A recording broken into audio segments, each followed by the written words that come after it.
नमस्कार, good morning, सुप्रभात। 10:15 स्वागत, वंदन एवं हार्दिक अभिनंदन है आप सभी का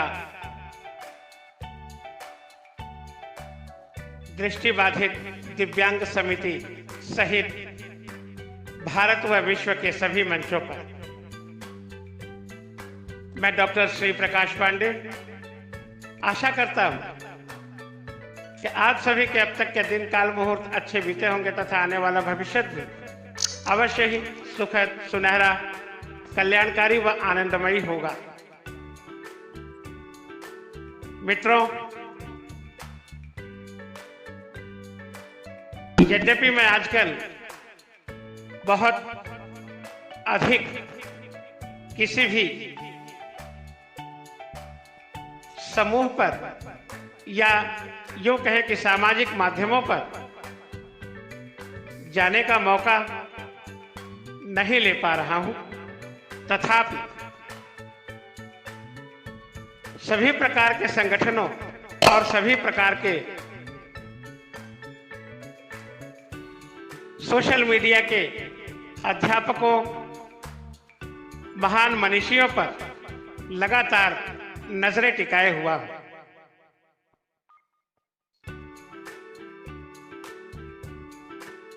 आज ही सवेरे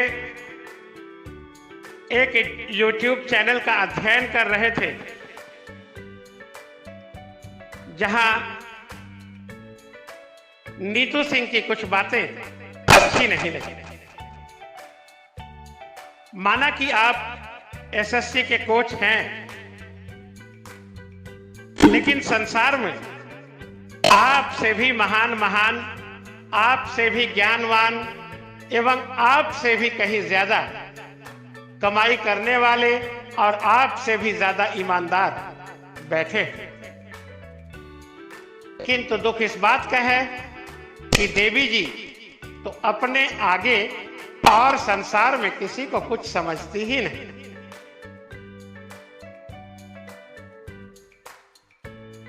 दृष्टिबाधितों के परिप्रेक्ष्य में हमारी या श्रीमती या सुश्री नीतू सिंह जी ने जो जिन अपशब्दों का उपयोग किया है, क्या जनता जनार्दन या भारतीय न्यायालय इसे किस कदर लेंगे, ये मुझे नहीं समझ में आता। किंतु इतना मुझे अवश्य आभास हुआ कि ऐसे लोग भी भारत में हो सकते हैं जो किसी एक आधे दृष्टिबाधित की मदद कर शेष दृष्टिबाधितों के साथ छलावा और उनके अपमान का ही रास्ता सहज कर देते होंगे। मित्रों, नीतू सिंह का यह बयान कि दृष्टिबाधित राइटर के बिना यानी सहायक के बिना या लिखारी के बिना कुछ कर ही नहीं सकता, ये पूर्णतः मिथ्या है, बेबुनियाद है। मित्रों, मैं अपने बारे में बता दूं, मेरा जन्म कलकत्ता महानगरी पश्चिमी बंगाल में हुआ और मेरा पठन पाठन भी वहीं से शुरू हुआ, क्योंकि 1983 में चेचक के कारण से मैं ब्लाइंडनेस में आ गया। मिडिल क्लास तक पढ़ते पढ़ते मेरा आना पंजाब में हुआ। 10+2 मैंने पंजाब से पूरे किए और दिल्ली और पंजाब का कोई भी राइटर मुझे पास करवाने की औकात नहीं रखता था, क्योंकि इंग्लिश मीडियम होने के कारण हर मिनट पर मिनट उसे स्पेलिंग ही पूछना पड़ता था। ऐसे राइटरों के बल पर हमारी नीतू सिंह दावा करती है कि दृष्टिबाधित राइटर के बिना कुछ कर नहीं सकते। बीआरटीसी लुधियाना में जब हमने टेलीफोन ऑपरेटर की ट्रेनिंग की, तब भी राइटर घबरा करके कांप करके उठ के खड़े हो गए और इंस्ट्रक्टर से पूछने लग गए कि ऑब्लिक और स्लैश में अंतर क्या है। इतनी छोटी सी बात, क्योंकि वो रट्टू तोते स्लैश के थे और हमारे मुंह से ऑब्लिक निकल गया। कंप्यूटर पढ़ने वाले बच्चे ऑब्लिक को नहीं समझ पाए कि what is the difference between the slash and oblique. सम्मानित साथियों, आप सभी को यह ज्ञात होगा कि पीएचडी लगभग कितने समय में पूरी की जा सकती है, और मैंने पीएचडी के दौरान ही मास्टर्स और ग्रेजुएशंस के कोर्स भी इंक्लूडेड पीएचडी को मैंने मात्र 2 से 2.5 साल में कंप्लीट किया, वो भी लिसेस्टरशायर इंग्लैंड से, जहां आपको ब्रेल में लिखने के लिए विवश करते हैं पर राइटर नहीं देते। ऐसी जगहों पर और ऐसी जगह जहां सिंपल और कंपाउंड वावल के विषय को लेकर के 1 सप्ताह तक मेरे साथ बहस चली हो वहां के इंग्लिश प्रोफेसर, क्या वो इंसान नीतू सिंह के इस बयान को बर्दाश्त कर पाएगा? सम्मानित साथियों, भारत व विश्ववासियों, माय लविंग कोकलीज, पेरिस, डायमंड्स एंड पर्ल्स, ये याद रखें, मैं ये नहीं कहता कि सभी दृष्टिबाधित एक समान हो सकते। मैं ये नहीं कह सकता कि कोई एक समय ना रहा हो कि जब एक आधे दृष्टिहीन ने भूल भुलैया से या किसी अपनी मजबूरी या कमजोरी के कारण राइटर की सहायता मिस नीतू सिंह से मांग ली हो, किंतु आज तक मेरी जिन लोगों में दोस्ती, जिन लोगों में उठना बैठना रहा है, राइटर उनके सामने हाथ जोड़ करके रोते रहे हैं कि श्रीमान जी कृपया स्पेलिंग बता दीजिए। मैं बड़ा हैरान हूं कि मिस नीतू सिंह ने क्या बैरिस्टर साधन गुप्ता के बारे में नहीं सुना, जो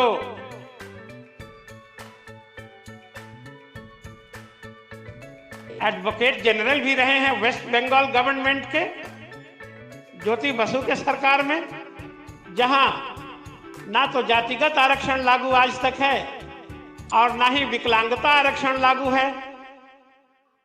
ऐसे प्रदेश में,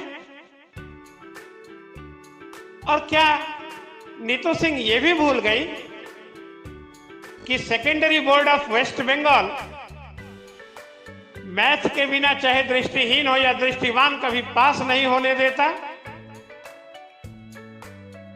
ये तो दिल्ली, हरियाणा, पंजाब, राजस्थान, मध्य प्रदेश, उत्तर प्रदेश बोर्ड की सरकारों के दोष हैं कि जहां की बोर्ड में दृष्टिहीनों को मैथ पढ़ाने की सुविधा नहीं है, ना कि दृष्टिबाधित जिम्मेदार हैं। मित्रों, पहली बात तो ये कि जब दृष्टिहीनों को 8वीं श्रेणी के बाद आप मैथ पढ़ाने की उत्तम व्यवस्था दे ही नहीं सकते, तो फिर प्रतियोगी परीक्षाओं में रीजनिंग और मैथ का क्या महत्व रह जाता है?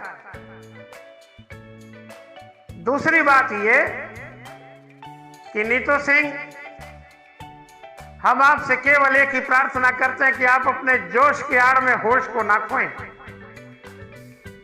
जो आप कह रही हैं वह सर्वथा सत्य नहीं है। मुझे तो आज तक राइटर ही नहीं मिला।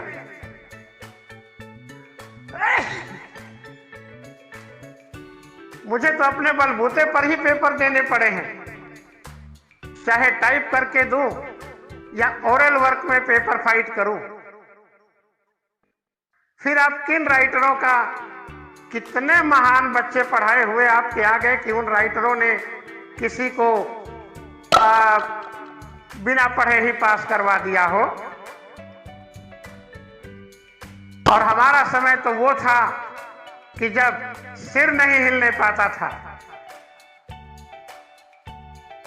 ये सारी बातें नए सिरे से सुनने को मिल रही हैं। सरकार तो वैसे ही दृष्टिबाधितों को नीचा दिखाने पर जुटी हुई है। नीतू सिंह ने भी शुरू कर दिया। वाह, क्या बात है, क्या ममतामयी मातृरूप आप हैं देवी। मित्रों, मैं एक पूर्ण दृष्टिबाधित होते हुए भी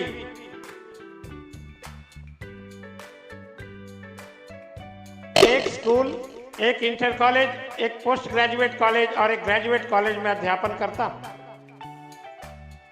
उत्तर प्रदेश के बैकवर्ड इलाके में अंबेडकर नगर जनपद, आजमगढ़ जनपद में दृष्टिबाधितों के क्या हालात होंगे, इससे आप सभी लगभग परिचित तो होंगे, क्योंकि दिल्ली और पंजाब, हरियाणा में वो वहां के स्कूलों या कॉलेज हॉस्टल्स में अधिकाधिक दृष्टिबाधित बाहर के ही दिखते होंगे। ऐसे उत्तर प्रदेश और बिहार के इलाके में रहकर के भी मैंने एक मिडिल स्कूल, एक graduation college, post graduate college और इंटर कॉलेज को 4 कॉलेजेस को संभाल रखा है। तकरीबन दिन के प्रतिदिन 10 बजे से 16 बजे तक का मेरा समय इन सामान्य लोगों में बीतता है। ये स्कूल कोई स्पेशली दृष्टिबाधितों या विकलांगजनों के नहीं है कि जहां मेरे धाक जमते होंगे। ये सभी सामान्य विद्यालय हैं। ऐसे में नीतू सिंह के बयानों को हम कैसे भूल सकते हैं। ऐसे तो दिल्ली में ही बैठे एसके रोंका जी हैं, क्या नीतू सिंह जी उन्हें भी कभी नहीं देखी हैं? प्रोफेसर मलिक को भी कभी नहीं देखी? कमाल की बात है। मैं नीतू सिंह को खुला चैलेंज देता हूं, आज के समय में भी आप वेस्ट बंगाल के क्षेत्र में जाएं, वहां के बेरोजगार दृष्टिबाधित आपके हर प्रश्न का पूर्ण रूपेण उत्तर देने में सक्षम और तैयार पर तैयार बैठे हुए हैं। एक दो किसी दृष्टिहीन की आपने कभी उनकी गरीबी के कारण, उनके पास पुस्तक ना होने के कारण, रीडर व राइटर के अभाव में आपने मदद कर दी होगी, तो इसका मतलब ये नहीं बनता देवी कि समस्त भारत के दृष्टिबाधित आपके राइटरों पर निर्भर करते हैं। आपने ज्यादा से ज्यादा 10, 20, 100, 50 को राइटर उपलब्ध करवाए होंगे। ध्यान रहे, अकेले भारत में लगभग 6 करोड़ के आसपास दृष्टिबाधितों की संख्या है, जिन्होंने आज तक आपका नाम भी नहीं सुना होगा, और आपके राइटरों से मदद मांगना, गिड़गिड़ाना कहां संभव हो सकता है।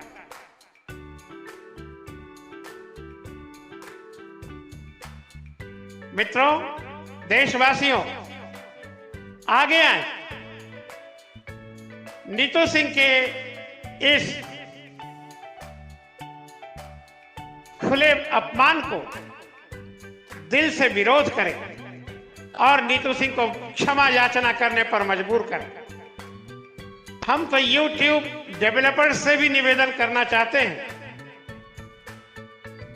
कि जिस भी YouTube पर, सिर्फ नीतू सिंह के ही नहीं, दुनिया का कोई भी YouTube चैनल हो जिस पे जाति, धर्म, वर्ग एवं किसी व्यक्ति की विशेष आवश्यकताओं का ध्यान ना रखते हुए उन्हें जो भी YouTube चैनलों के माध्यम से अपमानित करने की कोशिश करें, उनके YouTube चैनल को ब्लॉक किया जाना चाहिए।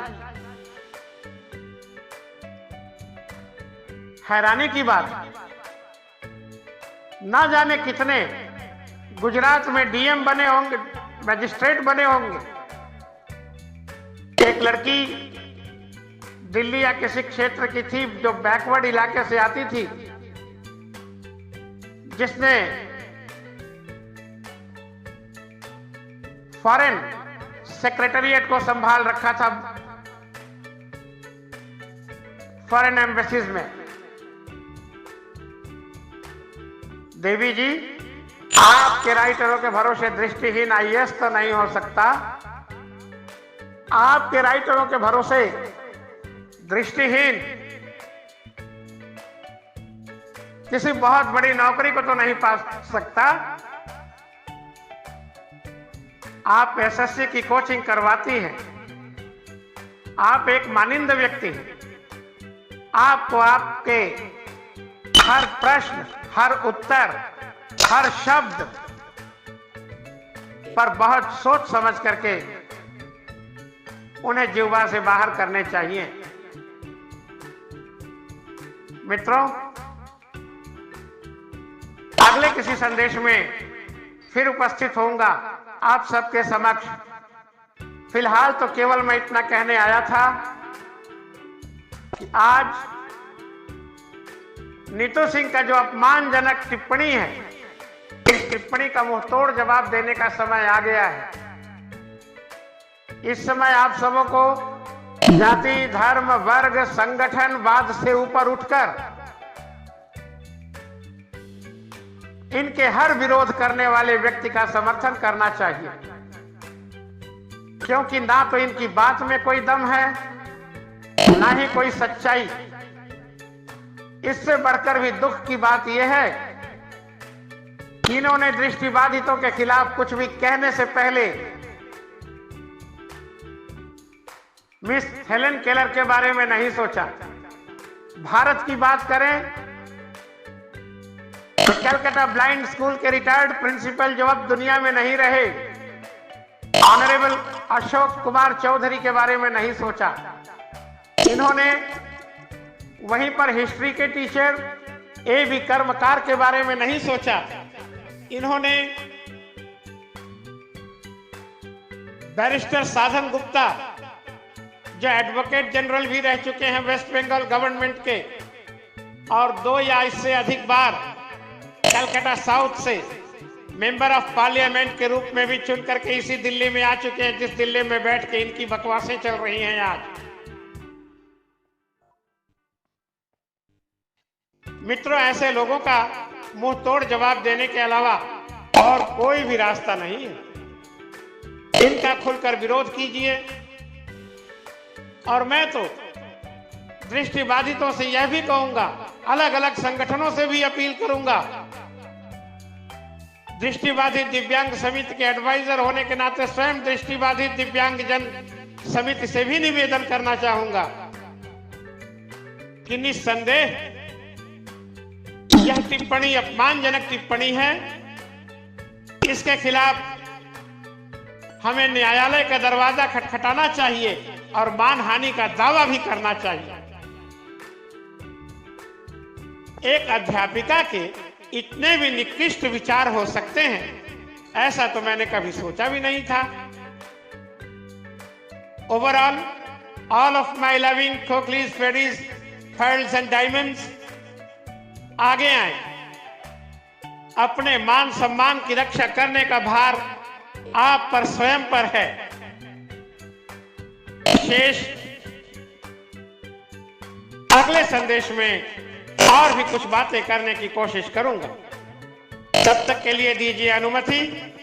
Doctor Shri Prakash Pandey, mobile 9118513110 8874630778 9119 851310 8874 630 778। Email ID doctor.cwcp@gmail.com। और अगर सीधा पत्राचार कोई करना चाहे तो doctor SP Pandey SSDBI, registered number FEB.TGS.4/1 1095904 India and international, पूरा बदलही, district Ambedkar Nagar, division Ayodhya, 224125 UP India. मिलते हैं फिर अगले किसी संदेश में। नमस्कार। चलते चलते माँ भवानी प्रकृति के समक्ष प्रार्थना यह कि आप सबों का संपूर्ण जीवन पर्यंत प्रतिदिन प्रतिपल प्रतिक्षण एवं प्रति मुहूर्त सर्वदा शुभ सुखद सौंदर्य से परिपूर्ण आनंदमय व मंगलमय, सर्वहितकारी तथा परम कल्याणकारी सिद्ध हो। सद्गुणों, सद्बुद्धि, सदिच्छाओं, सत्कर्मों, सत्कर्तव्यों से परिपूर्ण तथा सर्वकला संपन्न एवं सर्व विद्याओं से भरपूर हो।